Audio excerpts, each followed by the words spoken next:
Par la suite, ça deviendra une grande chambre, une grande salle de bain, un grand dressing, un toilette pour faire une suite parentale complète qui fera quasi 70 mètres carrés.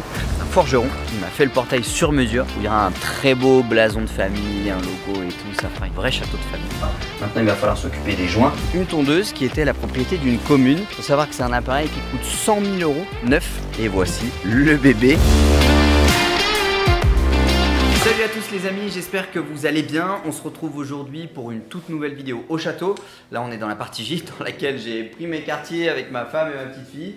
Tout simplement pour avoir une présence sur place. C'est pas là où il y a eu le plus de chantier. On va aller voir la maison de maître où on a sablé l'escalier, quelque chose de très très beau le rendu, j'en suis vraiment content. On a retrouvé déjà tous les joints de pierre, vous allez voir dans le salon comme je vous avais expliqué. On a travaillé un petit peu sur les cheminées, bref on a bien avancé.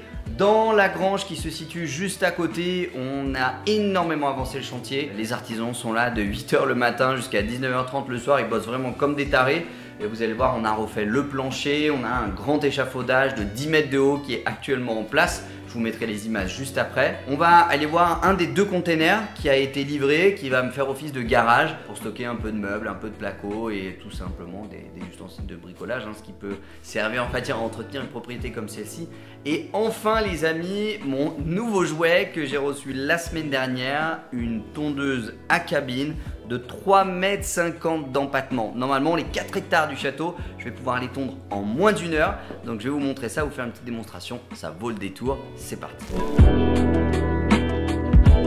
Donc aujourd'hui on n'a pas beaucoup de chance avec la météo. Donc on a pas mal de personnes qui sont là sur le chantier aujourd'hui. On a toute une équipe d'artisans qui est là dans la grange. Je vais vous montrer juste après. On va commencer par la maison de maître. On a Romain qui est sur place, qui a récupéré tous les joints de pierre, qui a fait déjà un énorme travail.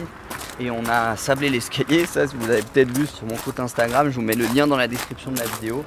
C'est moi qui ai tout fait de A à Z et c'était vraiment du job quand même. Venez les amis, donc là l'objectif, je vous l'avais déjà expliqué dans la première vidéo du château, c'est de monter une plaque de plâtre qui va aller jusqu'à environ 3 mètres de hauteur pour ensuite mettre un bandeau LED à l'intérieur qui va éclairer tout le mur en pierre, donc là qui fait toute la circonférence de la pièce et la même chose de l'autre côté dans le salon comme vous allez le voir. Ici à cet étage là on va également refaire tous les joints de pierre au sol pour pouvoir refaire vraiment quelque chose de propre et qui va éclaircir la pièce au maximum. Donc ici c'est là où on a sablé l'escalier. Donc de bas en haut, si vous comparez par rapport à la première vidéo, vous verrez que c'est un aspect qui est beaucoup plus clair déjà, beaucoup plus fini. Et ça me fait penser d'ailleurs qu'il faut que je vous montre également le pigeonnier que je vous avais pas montré la première fois mais qui vaut le détour, on va aller voir ça juste après. Et donc ici, même chose que de l'autre côté, on a le chef de chantier ici présent qui a retrouvé tous les joints de pierre de tous les murs. Et pour le coup c'est vraiment du job, mais rien que le rendu comme ça est déjà très très beau je trouve. Hâte de voir ce que ça va donner quand tout sera fini, qu'on pourra refaire une nouvelle vidéo où cette fois on sera à la fin du chantier. Allez c'est parti, suivez-moi. Donc là pour ceux qui connaissent pas, rapidement l'idée c'est de faire dans un premier temps ce qu'on appelle le décroutage, c'est-à-dire qu'on fait tomber tout l'enduit qui était devant les pierres. Par la suite on récupère un maximum de joints, donc l'idée c'est pas d'enlever jusqu'à la terre, c'est pas d'enlever tous les joints qu'il y a entre les pierres, mais un maximum pour ensuite venir faire pénétrer notre enduit bien dans les joints, soit un enduit qui est déjà reconstitué qu'on peut acheter chez un fournisseur de matériaux, soit un mélange de chaux et de sable qui est plus compliqué à faire parce que pour choper la teinte, faut avoir le bon mélange de chaux et de sable. Mais dans les grandes lignes, c'est comme ça qu'on récupère un mur en pierre comme ça. Là, il va falloir que je les brosse, c'est une de mes missions de cette semaine. Donc soit avec une grosse brosse, moi j'ai acheté une fartoule, je vous mettrai la photo dans la vidéo, qui permet de faire du brossage de pierre, mais sinon vous pouvez également faire du brossage à la main. Et donc là on voit bien, si vous regardez la couleur qu'on a réussi à rattraper beaucoup plus clair grâce au sablage. Bon là c'est encore un petit peu sale, donc c'est normal qu'on voit pas tout, mais ça donne déjà un aspect beaucoup plus moderne, un peu campagne chic en termes de style.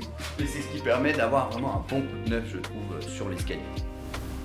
La moquette c'est bon, elle est toute enlevée. Et là vous allez voir, je vais vous montrer ce que je suis monté assez récemment en fin de compte dans le pigeonnier. Mais c'est un truc, je savais pas du tout à quoi ça ressemblait à l'intérieur. En fait j'ai une petite trappe ici dans ma salle de bain. Ça vaut le détour, donc vous allez voir. Ça va être un peu dur d'accès pour la caméra je pense, mais ça peut être assez marrant. Donc ici, je vous le rappelle, on avait fait le tour la première fois, ce serait une salle de bain. Donc ici pareil, on récupère le mur en pierre. Donc là le décroutage a été fait une première fois. Maintenant il va falloir s'occuper des joints, ensuite du brossage des pierres. Ici je pensais le faire, mais au final Romain que vous avez vu juste avant, qui se connaît très bien dans tout ce qui est restauration de bâtiments anciens comme ça, pense que ça va pas être très beau. Donc du coup on va plutôt replaquer par devant. En plus le plombier voulait faire passer les aspects techniques derrière la cloison, ce qui sera un peu plus simple.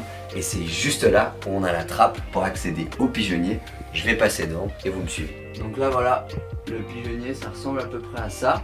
Donc là il y a encore une échelle qui monte au pigeonnier au-dessus. Ici j'ai découvert que j'avais des éléments de plomberie que je ne savais pas. Les anciens propriétaires c'est des salauds parce qu'ils ont laissé l'ancien ici. Ici ils ont mis neuf, ils l'ont pas descendu. Donc là il y a évidemment de la merde de pigeons de partout. Et on arrive là dans le pigeonnier. À l'époque en fait ils faisaient des trous, alors soit avec des pots en terre cuite ou peut-être des pots de jardinage, je sais pas exactement. Et les pigeons rentraient par l'espace qui est là, qui aujourd'hui est fermé. On voit la quantité de merde de pigeons astronomique qu'on a au pied. Et en fait les pigeons venaient faire leur nid là-dedans. Est-ce qu'ils les mangeaient? Est-ce qu'ils prenaient les œufs? Je sais pas vraiment pour être honnête. Si jamais quelqu'un sait, n'hésitez pas à le mettre dans la description de la vidéo. Mais grosso modo voilà un petit peu à quoi ressemble un pigeonnier. Donc voilà pour la partie de la maison de maître, assez original, assez insolite, peut-être excitant même pour certains d'entre vous. Non je déconne, c'est dégueulasse. Mais voilà à peu près l'avancée des travaux. On va passer tout de suite dans la grange où là vous allez voir il y a vraiment du job qui a été fait. En termes de placo, on a refait le sol, je vous montre ça tout de suite. Ici, hein, comme je vous le rappelle, le challenge c'est que c'était une salle de réception de mariage, ce qui fait qu'il n'y avait pas de chambre, pas de salle de bain. Et on a réaménagé toute la mezzanine, la toiture avait déjà été refaite. On a dû refaire du coup le plancher, où c'était un petit peu compliqué comme vous allez le voir, on va vous mettre des photos. En fait le plancher n'était pas droit, c'était des lattes qui étaient fixées les unes à côté des autres. Et nous on avait commandé des dalles en laine de bois, qui est un des meilleurs isolants, pas forcément thermiques mais phoniques qui existent. Le problème étant que ces panneaux de bois, ils sont rigides. Et quand vous les mettez sur des planches qui sont pas droites, bah ils cassent. Sauf que ça, le fournisseur l'avait pas forcément anticipé. Donc, ce qui fait qu'on s'est réadapté et il y a une partie où on a dû mettre des billes d'argile. Je vous mettrai également une petite photo dans la vidéo pour que vous voyez à quoi ça ressemble. J'en ai encore quelques sacs. Donc un géotextile, une sous-toiture, une bâche de sous-toiture, les billes d'argile dessus qui ont permis de niveler un peu tout le plancher, par-dessus les panneaux de bois, par-dessus l'OSB, par-dessus l'isolant de parquet, par-dessus le parquet. Donc là normalement on a un isolant de compétition et vous allez le voir, ils ont mis en place l'échafaudage qui fait quasi 10 mètres de hauteur pour aller jusqu'en haut de la toiture, quasiment à l'intérieur, et faire toutes les plaques de plâtre qu'il faut, les rampants, etc., etc. Allez, je vais vous montrer ça. Donc là, on est à l'intérieur de la grange. Comme vous pouvez le voir, on a l'échafaudage de 10 mètres qui va jusqu'en haut, juste derrière, qui permet en fait de faire toute cette façade-là du placo parce que s'est posé la question, comment est-ce qu'on fait? Là, les artisans sont en train de bosser. Et juste ici, suivez-moi, vous allez tout de suite comprendre. Normalement, on passe jamais sous un échafaudage parce que ça porte malheur, mais on va le faire pour la vidéo, juste pour vous. Ici, donc les artisans ont fait une trémie qui va permettre de poser l'escalier en colimaçon qu'on a déjà commandé, hein, qui est posé sur le parking. Donc c'est des escaliers qui sont modulaires. En fait, vous avez un tronc commun central que vous allez mettre ici, enfoncer, qu'on va sceller dans le sol. Et vous réglez la hauteur des marches en fonction du nombre de tours que vous voulez faire pour arriver jusqu'en haut. Et autre petite modif qu'on a dû faire également, je ne sais pas si vous allez voir sur la vidéo, les 3 petites vis qui sont là ici, où on a dû en fait percer la poutre parce que la poutre tenait pas du tout. Parce qu'il n'y avait pas de poids au-dessus, les gens s'étaient dit ça sert à rien qu'on la fixe. Sauf que nous quand on sautait, la poutre elle pliait comme ça. Donc du coup on a dû faire 3 trous, mettre 3 tiges et sceller dans le béton qui est juste derrière. Et donc à l'étage on a refait un plafond tout simplement, des rampants sur les côtés pour suivre l'inclinaison de la charpente et des bas de mur. On a gardé les mules en pierre sur le versant court, on les a cachés parce qu'ils n'étaient pas très beaux sur le versant jardin. Et donc ce qui fait que ça fait une grande suite parentale. Pour l'instant il n'y a pas encore les cloisons de posées, mais par la suite ça deviendra une grande chambre, une grande salle de bain, un grand dressing, un toilette pour faire une suite parentale complète qui fera quasi 70 mètres carrés, donc la taille d'un appartement. Donc je pense que le futur occupant des lieux ne sera pas malheureux ici. Donc là maintenant on va vous montrer le container, enfin les containers, pour l'instant on en a reçu qu'un ce matin à 8 h. Donc ça c'est une bonne formule, hein. Sachez que quand vous posez un container comme ça sur votre terrain, pour le coup nous c'est un peu sur un bout du parking, il n'y a pas besoin de permis de construire parce que par définition on ne construit pas quelque chose, c'est quelque chose de temporaire ici qui va nous servir un peu de garage pour stocker des meubles, machin, rien d'une très grande valeur mais simplement des trucs qui prennent de la place, un peu des tables, des chaises, tout ça. Et l'objectif c'est tout simplement de pouvoir par la suite construire des garages où là on fera un permis de construire, mais en attendant c'est vraiment ce qui permet de stocker du matos. Donc je vous mettrai des vidéos, des extraits de la livraison qu'on n'a pas pu vous filmer sur ce rush.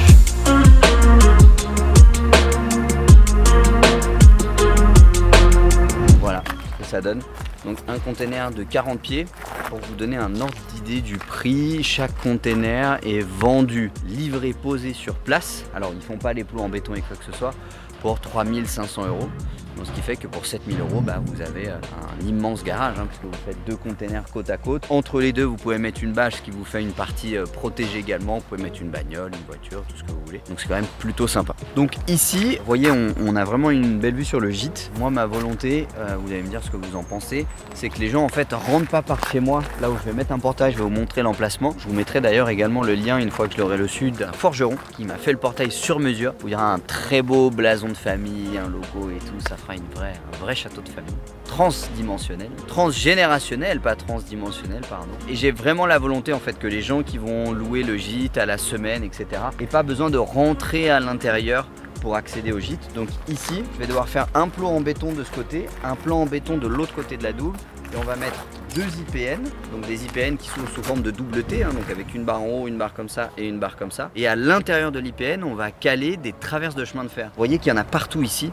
Des traverses de chemin de fer, ça fait toute la bordure du terrain, tout simplement parce que l'un des anciens propriétaires ici du château était commissaire-priseur ou mandataire de justice. En tout cas, il faisait des liquidations d'entreprise et il paraîtrait qu'il a fait une liquidation d'une boîte qui travaillait dans le ferroviaire et qui avait plein de traverses de chemin de fer et qu'il a pu du coup les récupérer. C'est ce qui se dit, je sais pas si c'est vrai, en tout cas, c'est clair qu'il y en a partout sur le terrain, il y en a partout dans le jardin, dans la prairie juste derrière et puis vraiment toutes les bordures sont faites avec ça.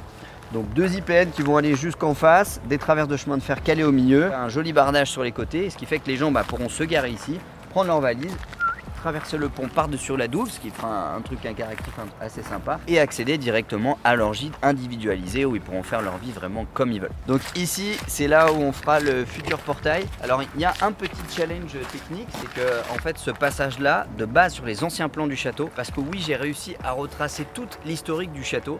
N'hésitez pas à me dire d'ailleurs dans les descriptions de la vidéo si ça vous intéresse que je vous fasse un tuto comment retrouver l'historique de votre maison. Où en fait, il faut remonter dans les actes notariés petit à petit. Par la suite, il faut retrouver les plans anciens, donc ce qu'on appelait les plans napoléoniens, donc c'est des plans du 18e siècle. Et moi, j'ai réussi à remonter jusque dans les années 1700, donc jusqu'au 18e siècle environ. Et à cette époque-là, j'ai réussi à retrouver des anciennes photos datant du plutôt 20e, où il n'y avait pas du tout de passage qui était ici.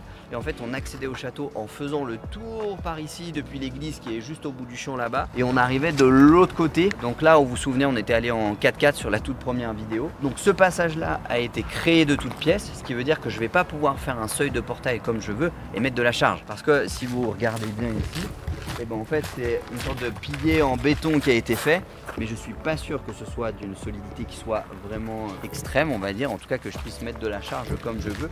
Donc ce qui veut dire que grosso modo, je pourrais pas utiliser les 2 piliers qui sont là existants, donc j'ai déjà commandé un gros pilier en pierre pour le mettre là, la même chose de l'autre côté, et le portail il s'ouvrira grosso modo d'ici comme ça. Un double battant, 4 mètres de large, le blason de famille dessus. Mais il va falloir qu'on se mette un petit peu en retrait de la passerelle pour pas affaisser la douve et puis être sûr de ne pas se faire niquer et qu'un jour on puisse plus rentrer chez nous.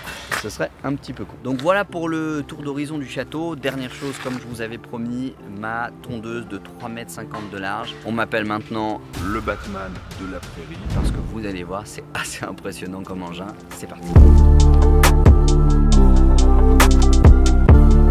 Donc c'est une tondeuse qui était la propriété d'une commune qui se situe pas très loin d'ici. Il faut savoir que c'est un appareil qui coûte 100 000 € neuf et que moi j'ai acheté pour un petit peu moins de 10 000 €. 3,25 m d'empattement en largeur, un moteur diesel de 40 ou 50 chevaux, je sais plus. Donc ça fait vraiment du job et techniquement, d'après les multiplications que j'ai fait, je devrais pouvoir arriver à tondre les 4 hectares de prairie que j'ai derrière en moins d'1 heure. Vous allez voir, c'est assez impressionnant. Et voici le bébé. Donc c'est une vraie tondeuse de municipalité hein, avec une cabine, on a des feux, les essuie-glaces, un peu tout ce qu'on veut, comme un vrai paysan les amis, puisque c'était ça un peu le but du jeu, en tout cas de gagner un maximum de temps et que je passe pas mes dimanches entiers à faire la pelouse. Je vais vous faire une petite démo, vous allez voir quand les ailes se baissent sur le côté, c'est vraiment méga stylé. La seule chose c'est qu'il me manque une vitre, c'est le marché de l'occasion, hein, on peut pas tout avoir non plus, donc il faut que je remette un plexi sur une des vitres pour vraiment que ça fasse la cabine bien fermée. Mais elle fonctionne déjà et je vais déjà pouvoir vous faire un petit exemple de tonte de ce qu'il y a là, même si j'ai tondu il n'y a pas très longtemps. Il y a juste là où il manque la vitre et après vous avez les 2 ailes sur les côtés qui se déplient. Vous allez le voir, je vais vous montrer juste là et la partie ici de devant. Donc on peut de manière un peu séquentielle faire comme on veut, soit mettre qu'un côté, soit mettre les 2 côtés et le devant, soit mettre que le devant. On a la possibilité d'être en 4 roues motrices, donc qui veut dire que ça passe absolument partout et on peut tondre des tailles ou même un peu de la ronce, hein. Je pourrais passer sur de la ronce avec ça. Grosso modo c'est plutôt sympa. Donc ici on a la direction qui est réglable avec le petit levier qui est en dessous, que je peux mettre à la hauteur que je veux. Ici j'ai la possibilité d'avoir un petit clignotant, parce que quand je vais sur la route c'est toujours bien pratique. Même chose de l'autre côté, j'ai mon essuie-glace qui certes est sûrement atteint de la maladie d'Alzheimer mais qui fonctionne quand même. J'ai mes rétros, ici j'ai un boîtier de secours qui se situe juste derrière, j'appuie pour avancer, j'appuie derrière pour reculer et je peux libérer mes pannes, que je vais libérer juste après parce que ça prend de la place et tout ça se fait de manière hydraulique et automatique en fait.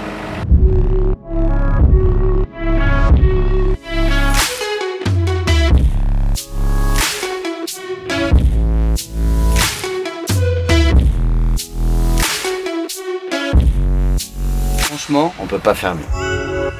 Donc voilà les amis, j'espère que cette vidéo vous a plu, ça vous fait un petit état d'avancée. En seulement 3 mois, c'est un énorme challenge, hein. On a déjà, je trouve, énormément avancé. On est largement dans les temps par rapport au calendrier qu'on s'est fixé. Donc pour le coup, il y a encore pas mal de jobs, pas mal de choses à faire, mais on est quand même vachement content du travail en tout cas qui est fourni par toutes les entreprises, qui sont des entreprises locales hein, qui interviennent ici. N'hésitez pas à me dire ce que vous pensez de tout ça dans les vidéos. J'ai prévu de vous faire également une vidéo sur la rénovation de la salle de sport du château, où j'ai reçu le sol, il me manque encore les machines pour faire tout de manière complète, la rénovation de la cave à vin également, que je vais entièrement refaire de A à Z, les éclairages, l'étanchéité, etc. N'hésitez pas à me dire si ça vous intéresse dans les commentaires de la vidéo, n'hésitez pas à la partager si vous pensez que ça peut inspirer quelqu'un dans votre entourage. Je vous dis à bientôt, c'était Tim. Ciao.